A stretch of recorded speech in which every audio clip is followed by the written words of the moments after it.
বাংলা ভাষার প্রতি আকুল ভালোবাসা জানান দিতে এবার বিপুল সংখ্যায় ভারতীয় বাঙালিরা বাংলাদেশে গেছেন। মঙ্গলবার ঢাকায় কেন্দ্রীয় শহীদ মিনারের শহীদ বেদিতে ফুল দিয়ে শ্রদ্ধা জানান তারা। ভাষা শহীদদের শ্রদ্ধা জানানোর জন্যই বছর জুড়ে পরিকল্পনা করেছেন বলে জানান তারা। এছাড়াও দূষণমুক্ত পরিবেশ গড়তে ও ভাষা শহীদদের প্রতি শ্রদ্ধা জানাতে বাইসাইকেল চালিয়ে ভারতের হুগলি থেকে বাংলাদেশ গেছেন ৮ তরুণ তরুণী। শহীদ মিনারে শ্রদ্ধা জানাতে ভারতের রানাঘাট থেকে গেছেন কবি শ্যামল কুমার মজুমদার, সাংবাদিক পুলক বোস, পাপিয়া চক্রবর্তী, রাজু শেখ। হুগলি জেলা থেকে পর্যটক দলটি বৃহস্পতিবার রাতে পাবনা শহরে পৌঁছায়। তারা সাইকেল চালিয়ে ১৯ ফেব্রুয়ারি ঢাকায় পৌঁছান। এরপর ভাষা শহীদদের প্রতি কেন্দ্রীয় শহীদ মিনারে শ্রদ্ধা জানান। অপরদিকে ভাষা আন্দোলনে শহীদদের প্রতি শ্রদ্ধা নিবেদন করার জন্য ভারত থেকে পায়ে হেঁটে বাংলাদেশে গেছেন মৃণাল দাস। তার বয়স ৫৫ বছর।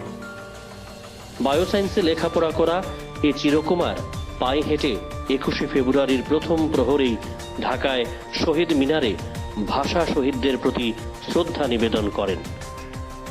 ভাষা দিবস উপলক্ষে ভারত থেকে বাংলাদেশে যাওয়া এক পর্যটক মহিলা জানান বাংলা ভাষা নিয়ে তার অনুভবের কথা।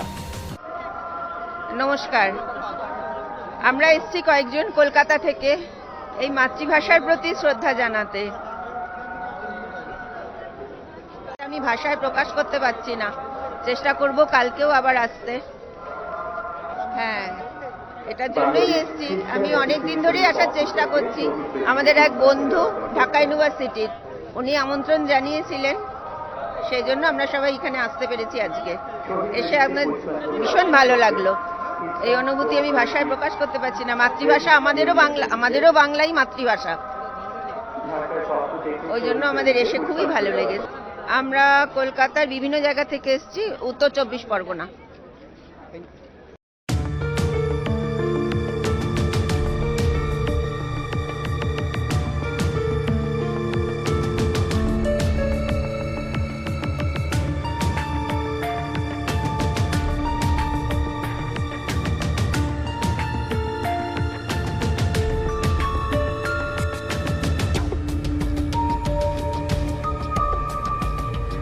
সোমবার মধ্যরাত ১২টা ১ মিনিটে বাংলাদেশের রাষ্ট্রপতি মোহাম্মদ আব্দুল হামিদ ও প্রধানমন্ত্রী শেখ হাসিনা কেন্দ্রীয় শহীদ মিনারে শহীদদের প্রতি গভীর শ্রদ্ধা নিবেদন করেন।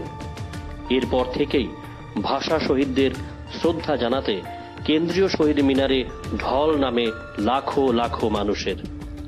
ভোরের আলো ফোটার সঙ্গে সঙ্গে ফুল হাতে শহীদ মিনারে আসেন বিভিন্ন শ্রেণী পেশার মানুষ। ফুলের শ্রদ্ধায় ছেয়ে যায় স্মৃতির মিনার। সবার প্রত্যাশা দুর্নীতিমুক্ত বাংলাদেশ গড়ার পাশাপাশি সর্বস্তরে বাংলা ভাষার মর্যাদা সুপ্রতিষ্ঠিত হবে।